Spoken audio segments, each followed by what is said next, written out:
All right, and thank you very much, Jen. And as he said, I first did my master's degree in second language teaching and learning.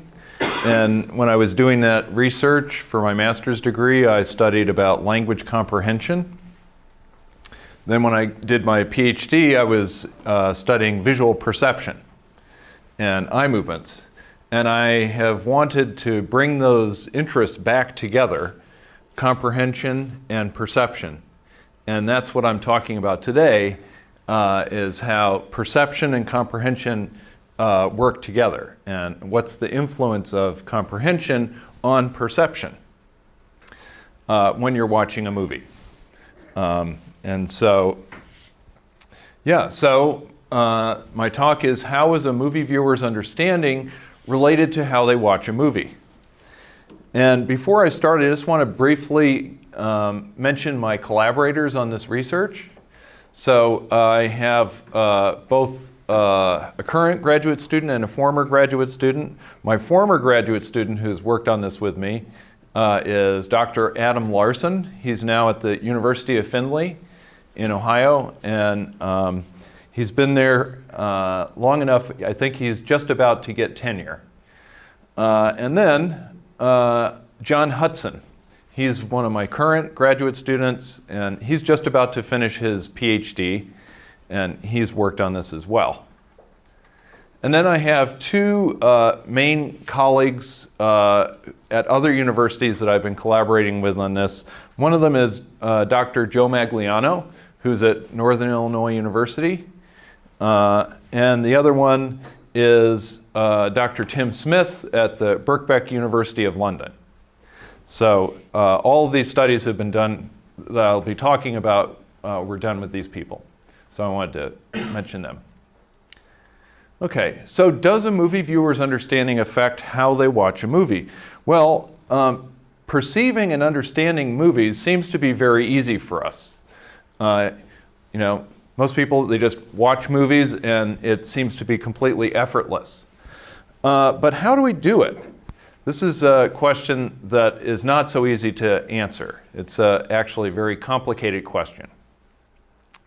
And I want to ask a question that is of great interest, I think, to film scholars, which is, does each viewer understand and watch a movie in the same way or differently? And so to start off with that idea, that question, I'm going to give two opposing quotes from two film directors, Steven Spielberg and Quentin Tarantino. So let me start with Spielberg. He said, all of us go into a kind of a lockstep, where if we were watching a tennis match, you'd see that perfect synchronicity of heads going left, right, left, right. The same thing in a movie theater.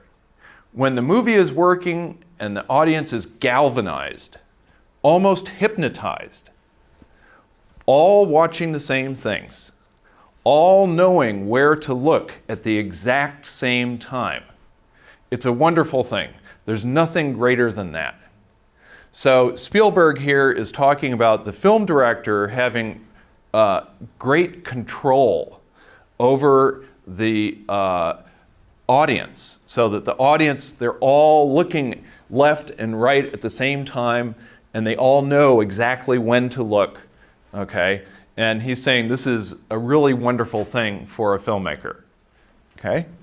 And then we have a quote from Quentin Tarantino, and he said, "If 1 million people see my movie, I hope they see 1 million different movies." Okay? So basically he's saying he hopes that every viewer who sees his movie differently. Okay? So these are very different opposing opinions from two very famous directors. Spielberg basically talking about the director controlling the understanding and the perception of the viewer. And Quentin Tarantino basically saying he wants all the viewers to be completely different and have very different understandings and perceptions of his movies. So, obviously, different people can have very different understandings of a movie. Anybody who is interested in film knows this, okay? And I'm actually going to show evidence of that in my talk. We'll actually be measuring people's understanding and show that they're very different, okay? But does our understanding affect how we look at movies when we watch them, okay? And this is going to get at, when I say look at, I mean really like people's eye movements. Where do they look, okay? Now, for film, we don't really know the answer to this question, except from the studies that I'm going to be reporting, okay? But we do know for reading. For reading, we know that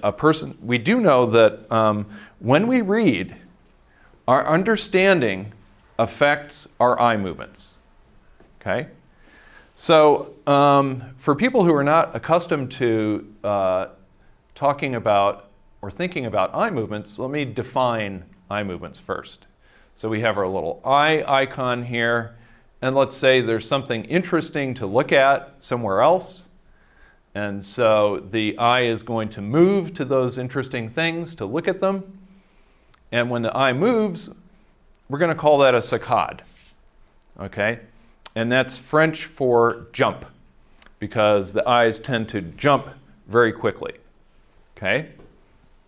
And when the eyes get there, when they have finished their saccade, and then they stop moving and they take in information from that thing of interest, we're going to call that a fixation, okay? It means staying in one place, okay? So when we're in a fixation, that is when we are actually processing the information there, not during the saccade. But the saccade tells us where somebody's attention went. What are they interested in? What are they paying attention to? We can tell that by the saccades, okay?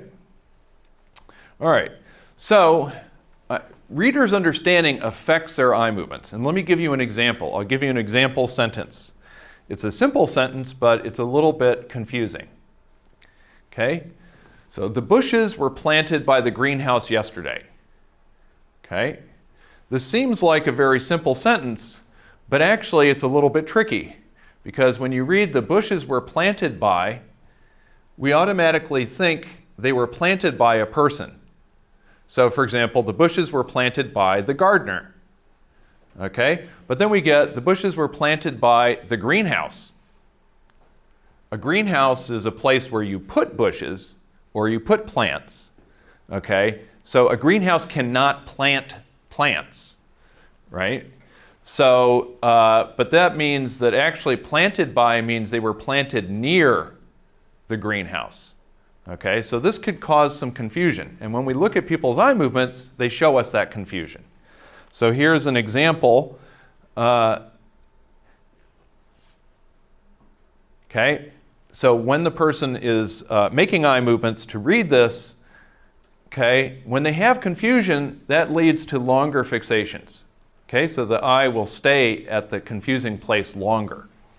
Okay, and I'm sure you've recognized that yourself when you're reading and you come across a word that you don't understand, you look at it longer. Okay, that's a longer fixation. It also leads to looking backwards. Okay, those are called regressive saccades. Okay, so you make a saccade in the reverse direction. Okay,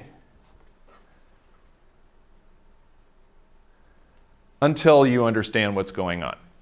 Okay, so our eyes will tend to move from right to left if you're reading in English, but if you have something that you're confused by, then you will go back, and then when you understand, you will go forward again.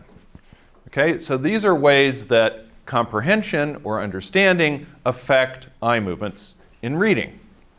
Okay? All right, but what about movie viewers' eye movements? Okay? And that's a topic that we don't know because no previous research has asked this question. Okay? So part of the reason why no previous research has asked this question is because of what I would call the compartmentalization. That's a long word, but it means the separation into different groups of research on film perception and film comprehension. Okay? So there's no integrative theory that can explain both film perception and film comprehension. Okay? And that's because there are separate areas of research that have been done, and the people in these areas of research tend not to talk to each other very much. Okay? And so these three areas of research are scene perception. So in scene perception, people study perception of scenes, so like a photograph or video of this room right now. We could show that to somebody and we could flash it and ask them, what is it? And they could say, it's a classroom, and identify that very quickly. That would be scene perception. Or show them this photograph of this room and measure their eye movements and see what they pay attention to, what they look at, or what they remember. Okay? These are all things in scene perception. Okay? Then there's another area called event perception. So if I show somebody a video of this lecture, and then you see different parts of the lecture. For example, when Dr. Psyche was doing my introduction, and then when I start talking, these are different parts, and so we would segment it, okay? But those parts are in our mind. It's not in the reality, but we perceive events as we perceive reality as being in chunks, and that affects our memory. So that's event perception research. And then lastly, discourse comprehension, or text comprehension, or reading comprehension, okay? So people have done a lot of research on reading comprehension, and a very small number of people have also taken those ideas and applied them to film.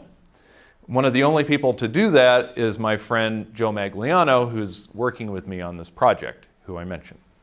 Okay? But people doing research in these three areas hardly ever talk together.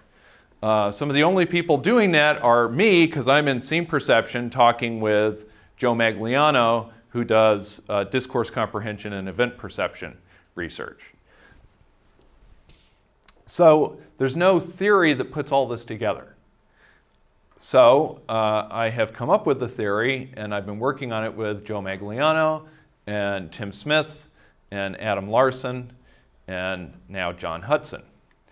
And it's called the Scene Perception and Event Comprehension Theory, or SPECT, SPECT. Okay? And there's a lot of stuff going on in this. It looks very complicated, but actually if you look at all the parts and you take it apart, it's actually not so complicated, considering that it's trying to explain a lot of things, perception and comprehension. But I'm going to just go over it very briefly. So we start with the stimulus. So in this case, it's going to be a movie. Okay? And then we have what we call the front end. And these are the front end are processes, mental processes that happen during single eye fixations. So that's why we have this little eye icon here. Okay? These are single eye fixations. And then we have what we call the back end.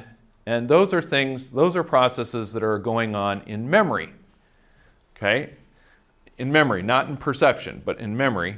And those, we have short-term memory, or working memory, as we call it. And we also have long-term memory, okay? So in my talk today, I'm going to talk about the front end, and specifically I'm going to be talking about attentional selection. So on every eye fixation, the brain is taking in information, that's what we call information extraction, and the brain decides where the eyes will go next. Before the eyes move, the brain decides where to go. And that's what we call attentional selection, and that's why we have an arrow from one eye to the next, because in between this fixation and then when I decide to make the next fixation, my brain decides, and then my eyes go there. Okay? And I'm going to talk about the back end, and specifically I'm going to be talking about what we call the current event model.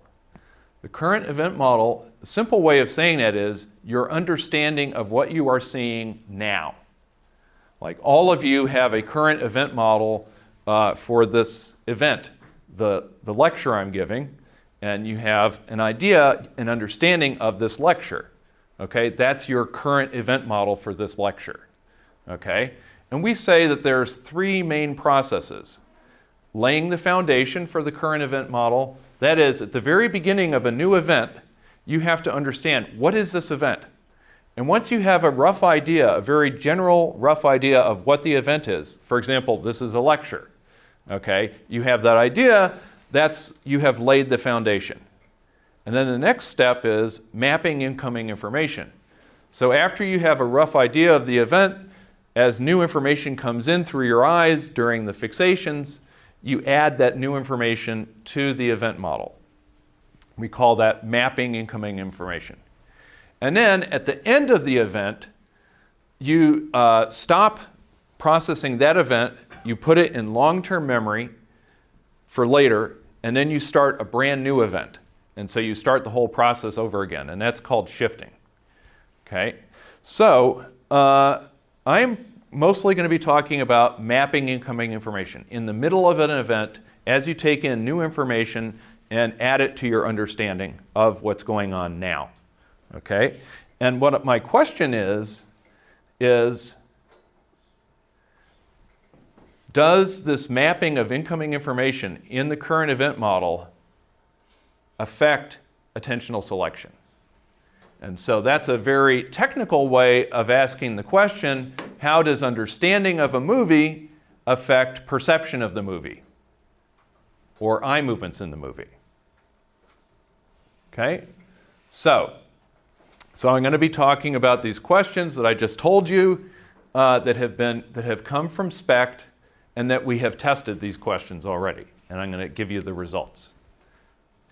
Okay? So we're asking about, does the back end in memory and understanding affect the front end, the attention and eye movements?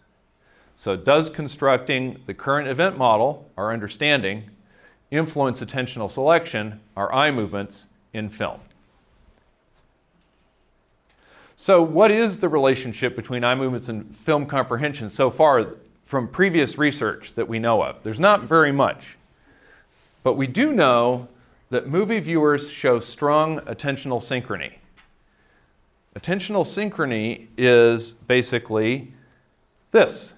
So here's a still from, does anybody know what movie this came from? Blade Runner. Blade Runner, very good.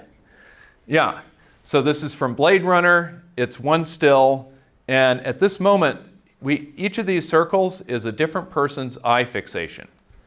Okay, and what we see is all these different people are all looking at more or less the same place.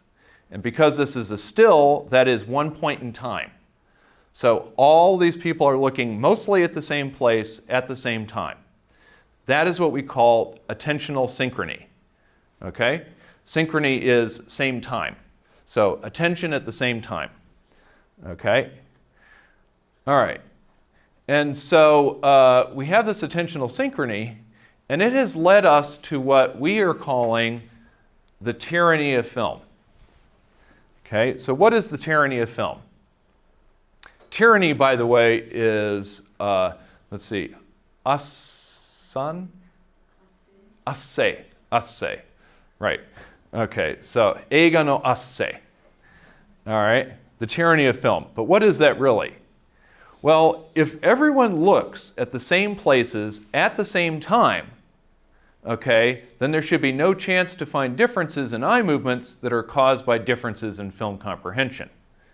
So if two people have two different understandings of the film, but they all look at the same places at the same time, then their eye movements are not going to show differences of understanding. Does that make sense?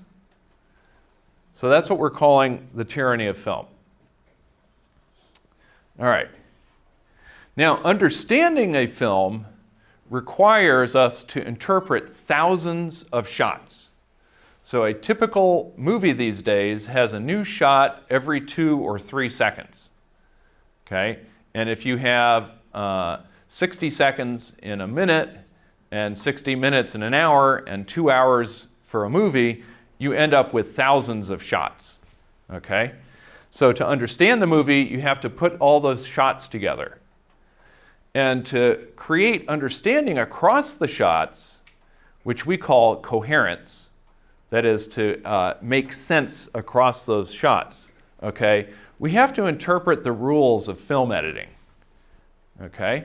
So let me give you an example of that. I'm going to show you 6 shots from a James Bond movie called Moonraker. Okay.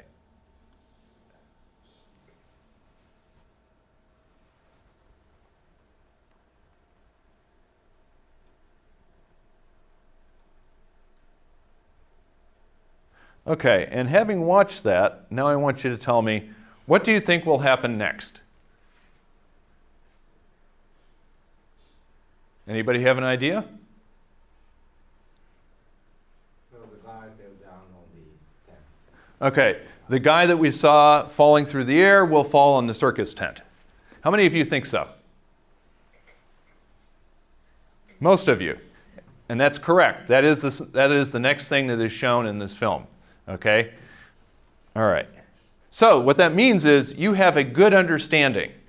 Okay? You just watch a film clip. There was no words, no sound, and yet you were able to make a prediction that was correct. So your understanding is good. This is a very important point.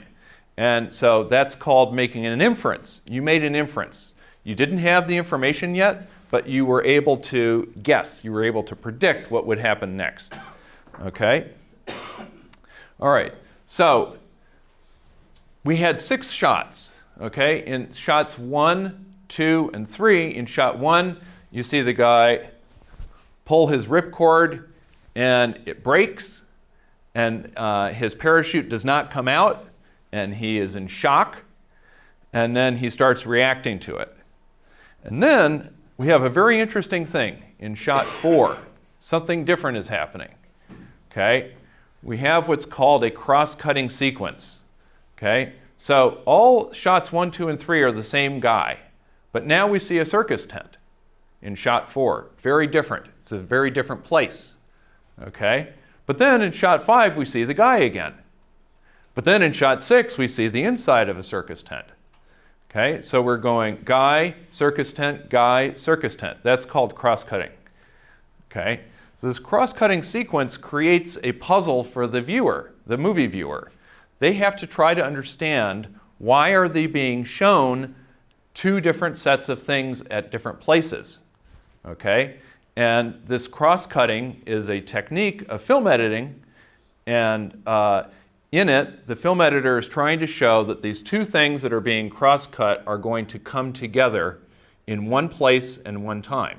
Not always, but oftentimes that's what happens. And so that helps us to make the inference that this guy who's falling through the air is probably going to fall on this circus tent.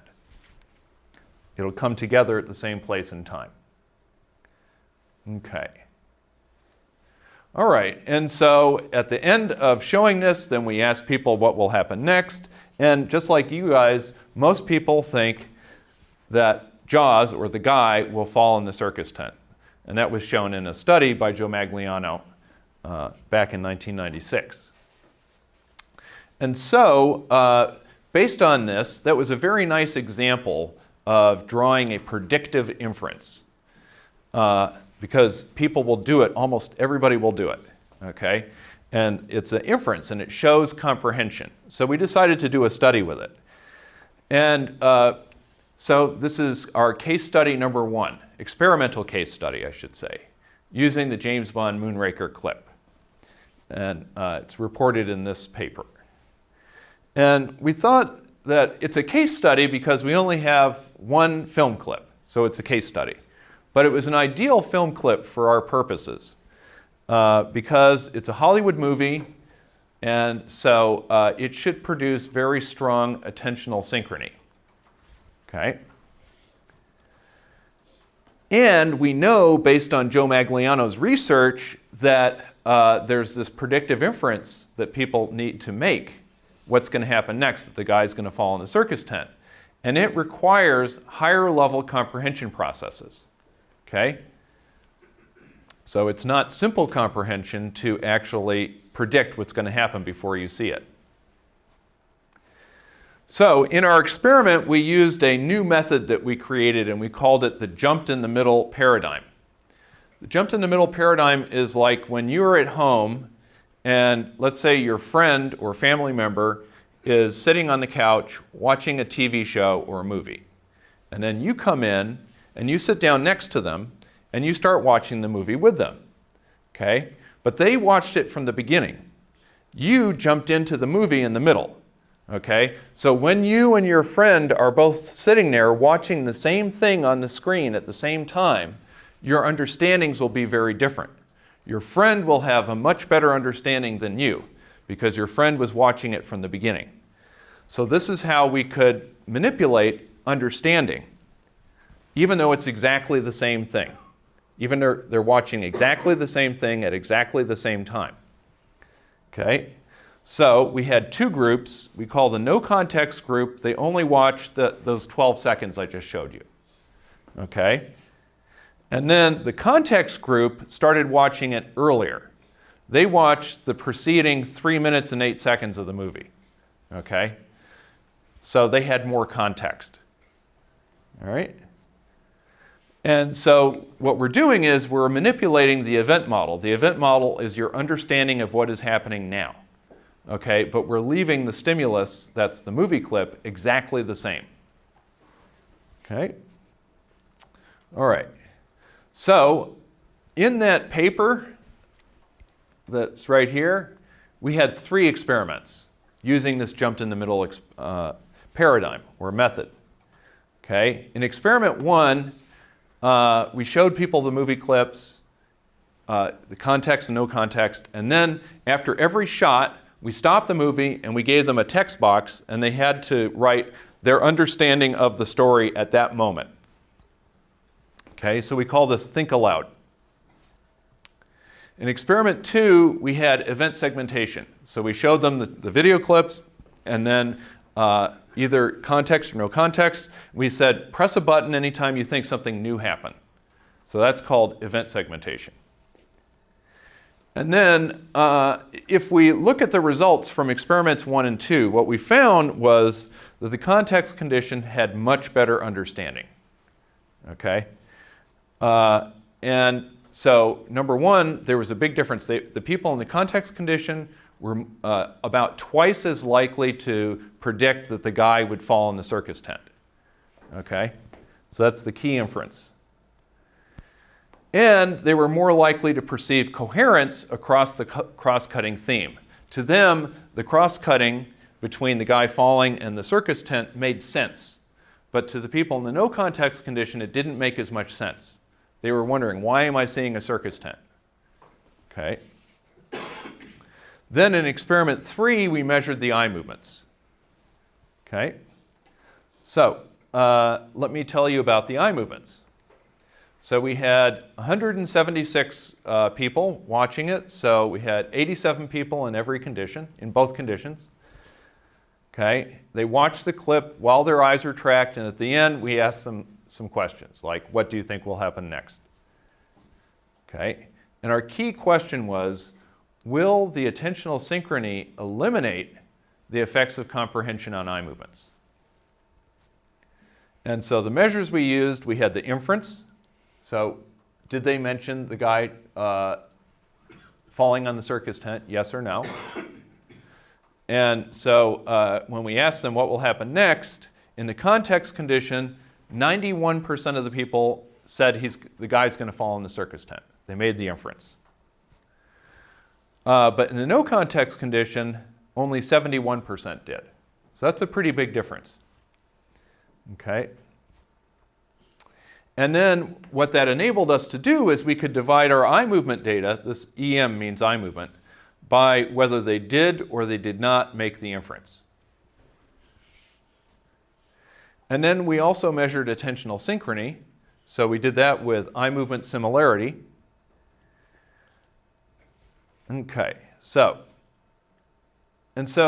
our hypotheses that we compared for attentional synchrony, we had 2 alternative hypotheses, and actually, well, we had the tyranny of film hypothesis that said there's no differences in eye movements due to comprehension differences. Because everybody's looking at the same place at the same time, their eye movements cannot be different even if they have different understanding. But then we had the event model hypothesis, and we actually had two alternatives of this. Okay? So the event model hypothesis says your event model will influence your eye movements. But it could do that in two different ways. If you have a better event model, then you could pay attention to important information. And if you do that, then you'll have more attentional synchrony. So people who have a better understanding will look in the same place because they're looking at the important stuff. But alternatively, if you have a worse event model, you might pay attention to very visually salient things, like things that are moving, things that are brighter, things that are more colorful. Then maybe people will just look at those, even though they don't understand the story, but they'll just look at big, bright, moving things. Okay? In which case, they might have more attentional synchrony. Okay? Just because they don't understand, they're just looking at stuff. Okay? So it could go either way.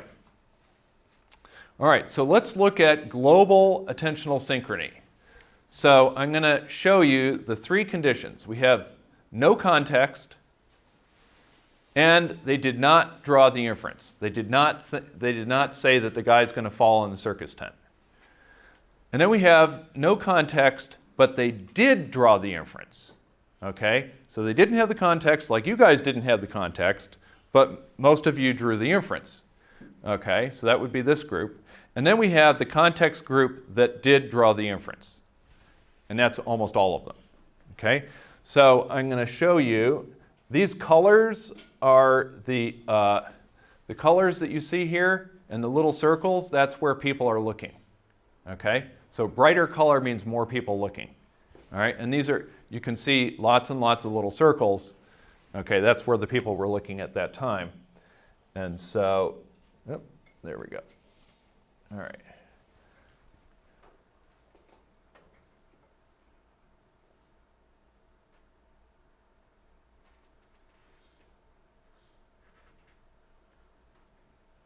So what do you think? Do they look the same or different?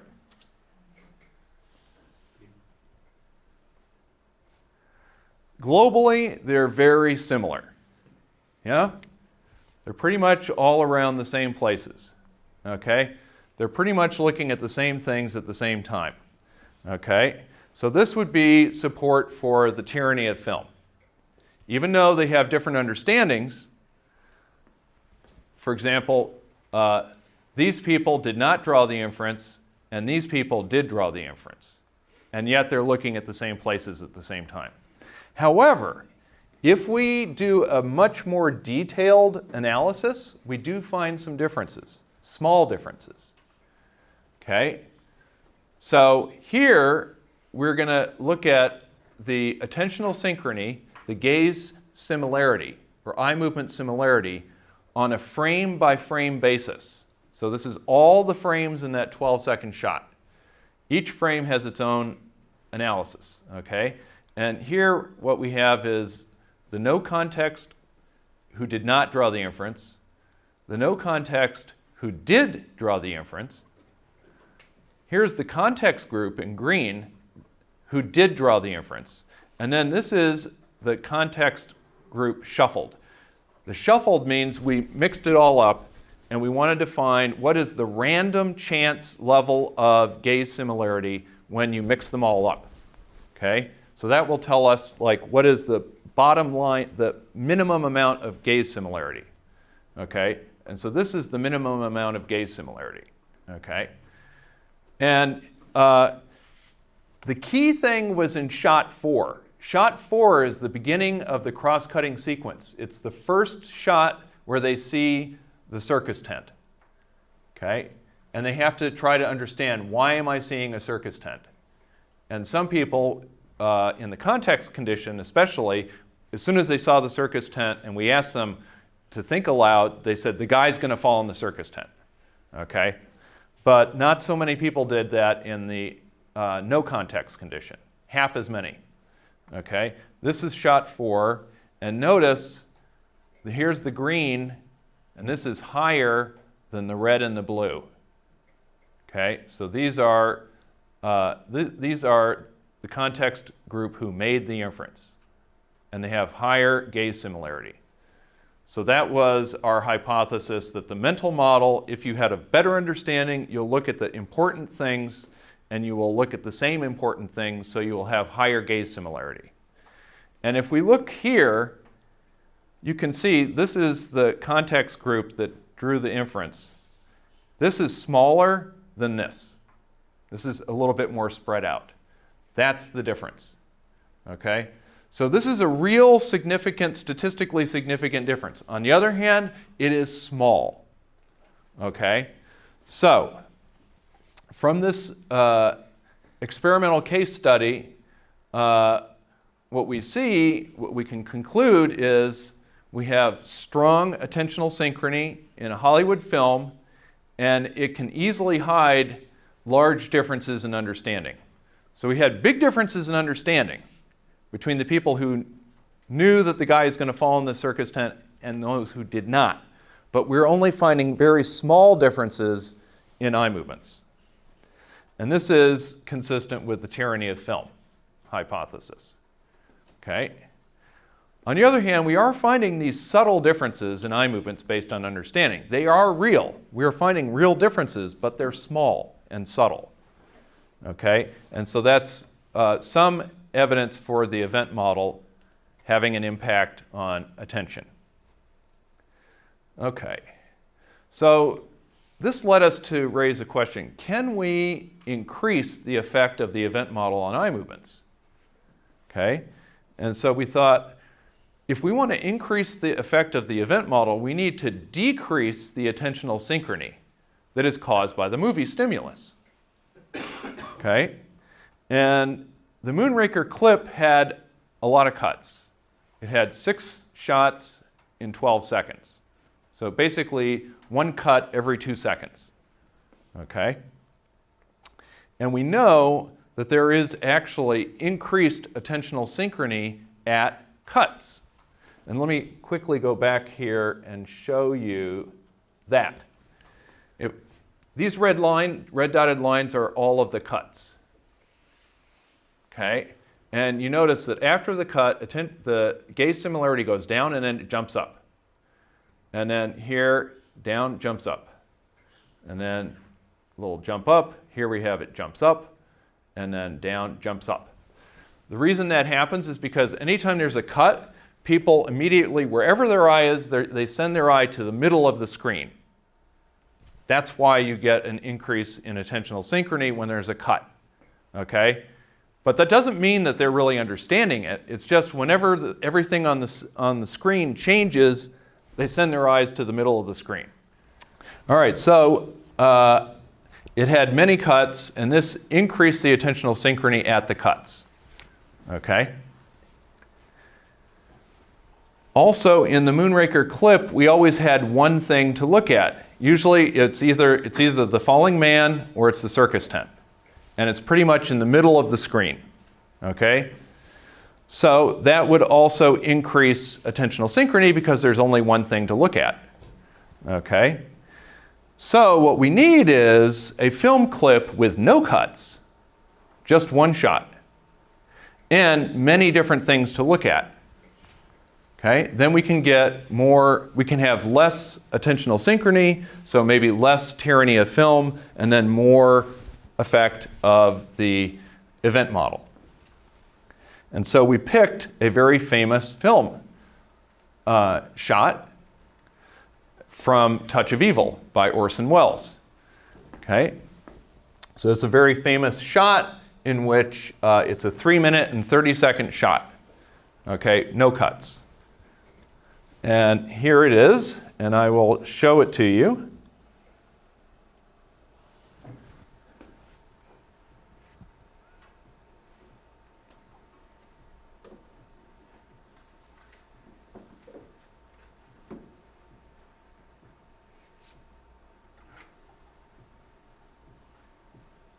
So the guy put the bomb in the car. The couple who own the car don't know about the bomb. They get in the car.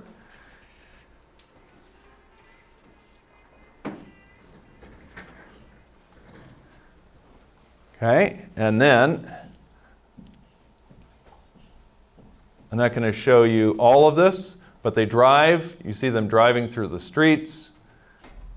And then right about middle through, we see this couple right here who are walking. And the car passes them. And then we see them continue to walk. And they walk past the car. And the car starts to come back out again. And they keep walking and driving. And then they stop here at this is a border crossing between Mexico and the United States. They're both there together. The walking couple and the couple in the car. The walking couple walks away. The couple in the car drives off. And then we see the walking couple kiss. And that's the end of that shot. And then we ask, what will happen next?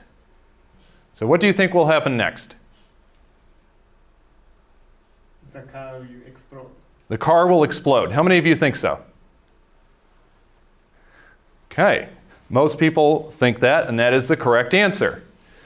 The very next shot is the car exploding. Okay, so that means, again, you guys have very good understanding of this film at a high level. Okay, you have a good event model for what's happening in the story, even though there was no words. Okay, so we have experimental case study number 2, using the Touch of Evil film clip. And now this is from this paper that just came out last year with John Hudson is the lead author on that. Okay, and so we tested the same 2 main alternative competing hypotheses. The event model hypothesis, that the event model directs eye movements, and the tyranny of film hypothesis, that everybody looks at the same places at the same time, so there's no chance for the mental model or event model to direct eye movements.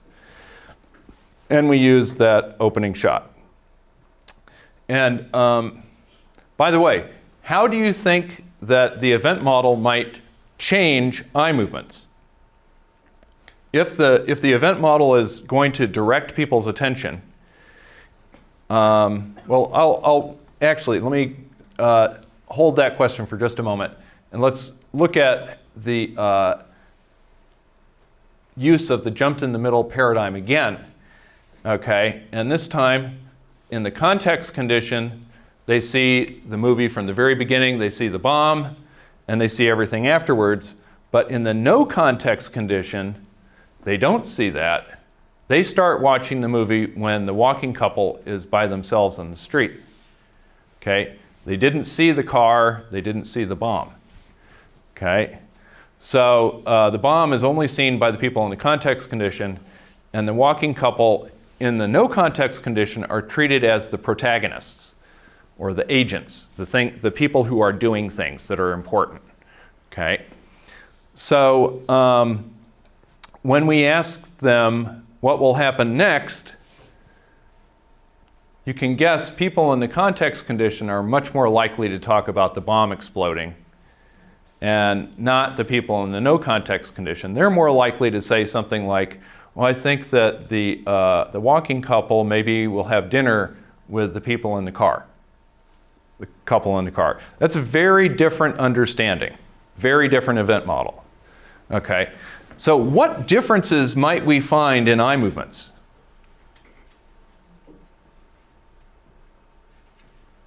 How about for the people who know about the bomb? How might that affect their eye movements?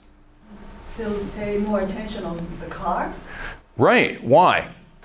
Because we know, well, we think that the car would explode. Right, exactly. So if you know about the bomb, you're probably going to look at the car a lot more, right? Because every time you see the car, you're thinking, oh my God, is it going to explode? Is it going to kill the walking couple too? Is it going to kill other people, right? If you don't know about the bomb, who cares about the car, right? And especially if you treat this walking couple as the protagonists, you don't even know about the people in the car. So they're not important to you. Okay? All right. So for our experiment, we had 193 viewers, so we had 96 viewers per condition. Okay? And they watch the clip while their eyes are tracked and they answer the questions at the end, like what will happen next. And our key question was, will attentional synchrony eliminate the effects of comprehension on eye movements? Our measures, we had the inference. Did they mention the bomb when we asked them the question? What will happen next? And in the context condition, 50% made the inference. So half of the people in the context condition said something about the bomb. Okay, the other half did not. We think this is because this was a 3-minute and 30-second film clip, and you only see the bomb at the very beginning. And then you don't have any reminder of the bomb for the rest of that film clip. So some people, they're seeing all this other stuff, and they seem to forget about the bomb. How about sound? Did you allow them to hear the sound? Because there is ticking noise.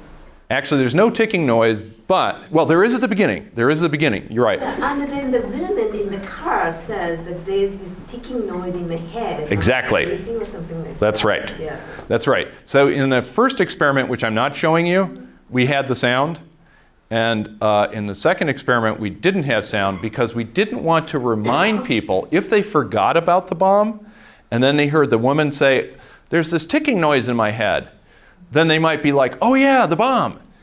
But if they had forgotten about it, then their eye movements would not have been influenced by it.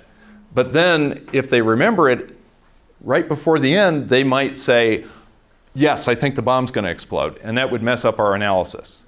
So, and we did actually do another experiment where we found, we measured people's working memory, that is their short-term memory, and the people who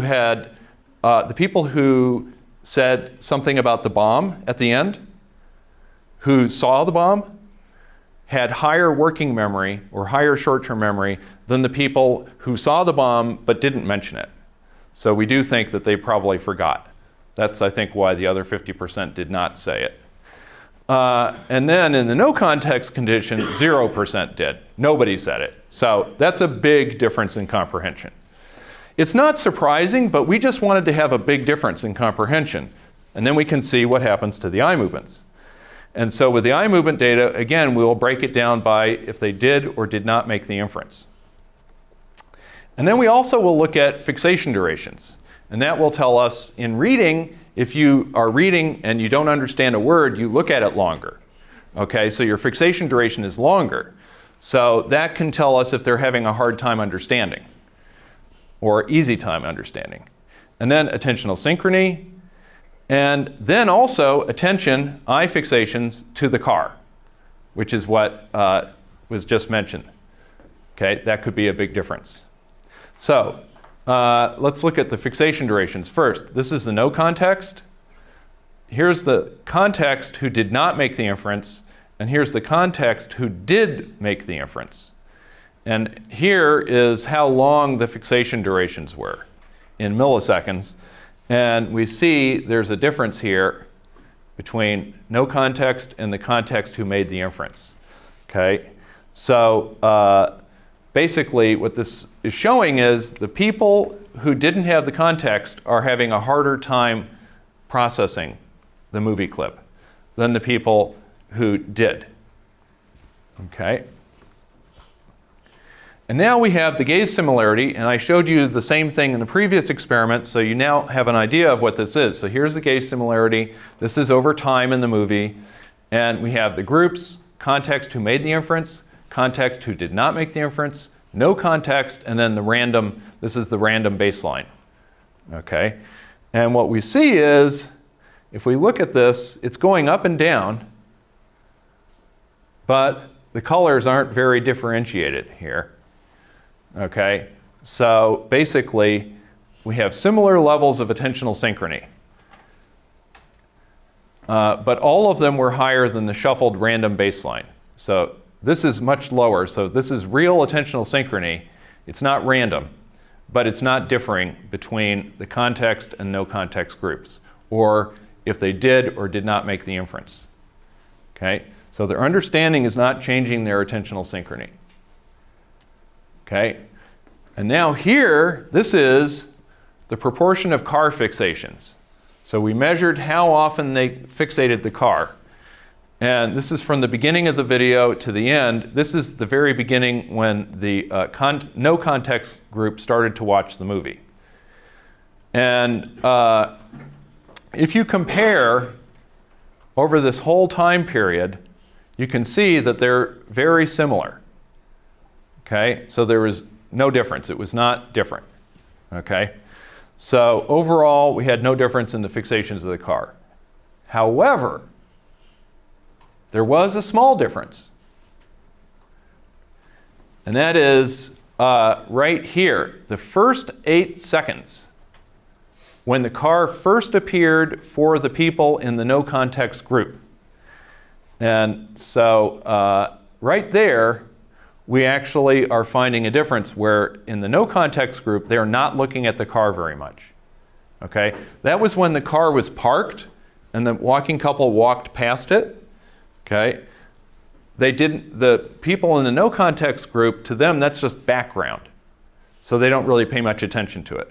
But the people who'd been watching from the beginning, who knew about the bomb and also treated the people in the car as protagonists, they are watching it much more. Okay? So, and so we call that the agent effect. Okay? An agent is somebody who does things.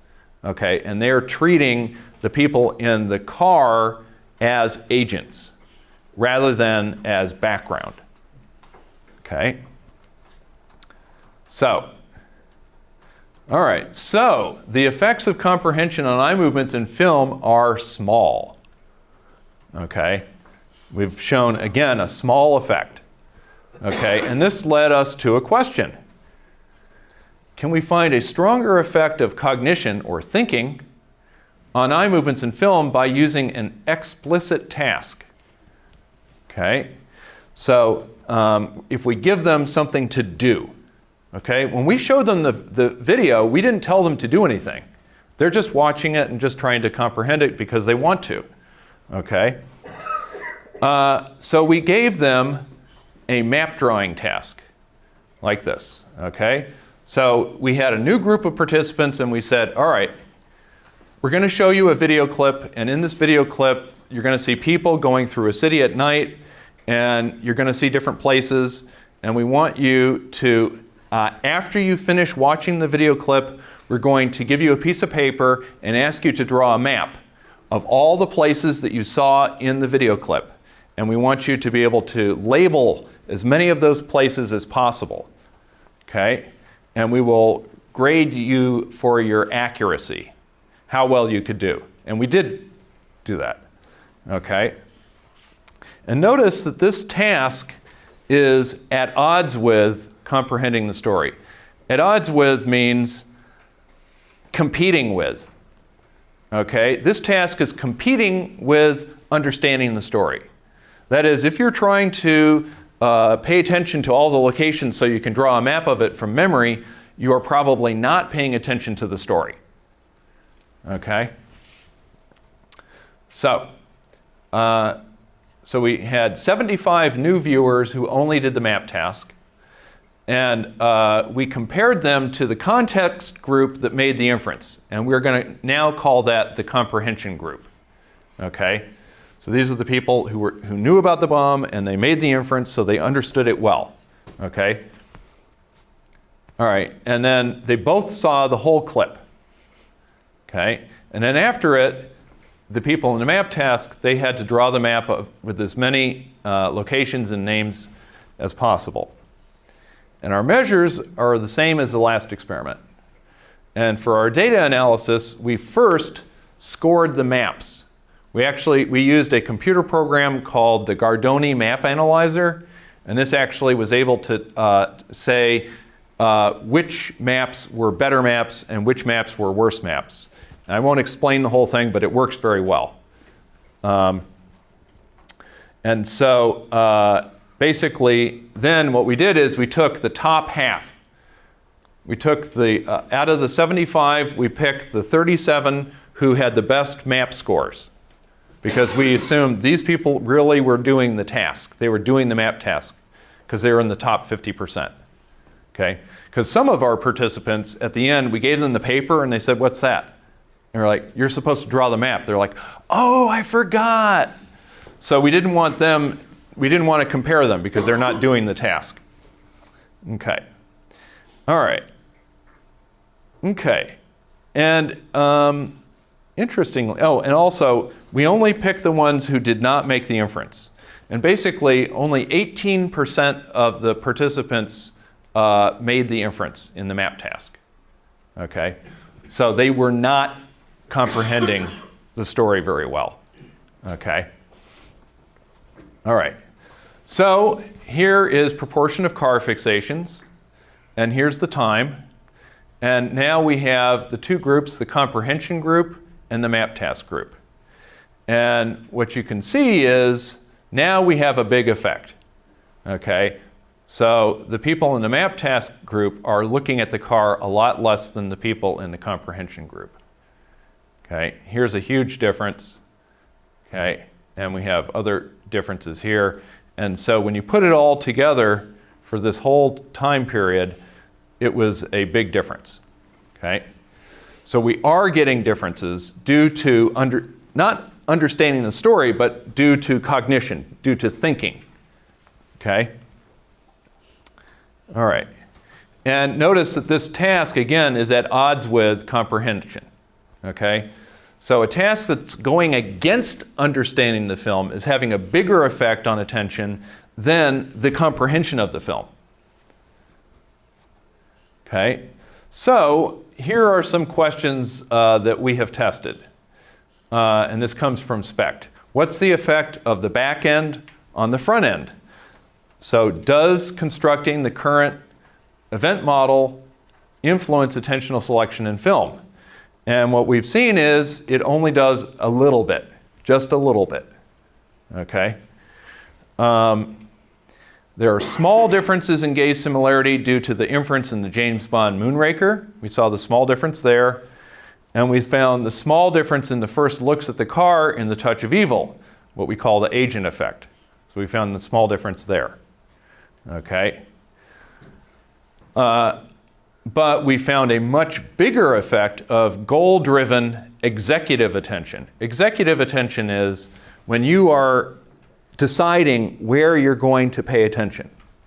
For example, if you want to be a careful driver and when you come up to an intersection and you don't have to stop, but if there's no stop sign, but maybe you carefully pay attention to look both ways, that is executive attention. Okay, and that's what they're doing with the map task. This has a much stronger effect on eye movements in film. So if we go back to the model and we say, what is this effect of the current event model and mapping incoming information on the front end process of attentional selection, what we can say is that in these two studies, we find a weak effect. Okay, we only find a weak effect of the event model, but probably a much bigger effect of visual saliency. That is, things that pop out, stuff in the movie that are brighter or moving or somehow different and that captures your eyes. Okay? And also the executive processes, attentional control and goal setting.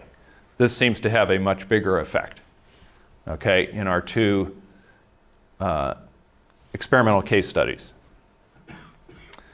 All right, so I have a few remaining questions. And so are our results replicable and generalizable? Okay, so that is, could other people get the same results that we have gotten? Do our results with our two experimental case studies, are they actually representing reality? Okay, will other people find the same results? Well, we did get the same general results in two experimental case studies, and those are using two very different clips. Okay, the James Bond Moonraker had one shot every 2 seconds. the Touch of Evil had no cuts. It was all one long shot for 3 minutes and 30 seconds. And the Touch of Evil had many things to look at, okay? But we still got similar results. However, future studies that use many different video clips would be even better. On the other hand, if you look at the very small number of other studies that have looked at something kind of similar, okay, eye movement studies with film or video, their results are actually suggesting the same results that we got, the tyranny of film. And let me tell you, there's only 2 studies I know of that can fit that. One is by Wang et al. And what they did is they took a bunch of film clips that were long shots, okay? And then what they did was they either showed people the normal film clip with no cuts, and they tracked their eyes, or they divided it up into small sections, small shots, and then they shuffled, they randomized the order, okay?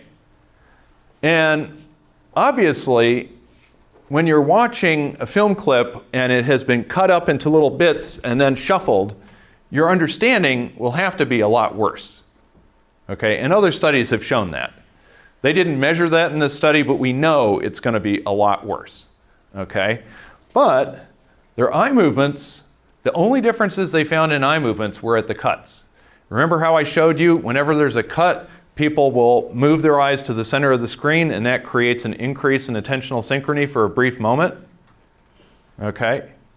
Do you guys remember that? Like in the James Bond, every time there's a cut, first the attentional synchrony goes down, then it goes up, because everybody looks at the center. Okay? That's the only effect that they had on eye movements. Okay?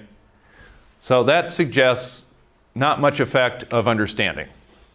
Okay?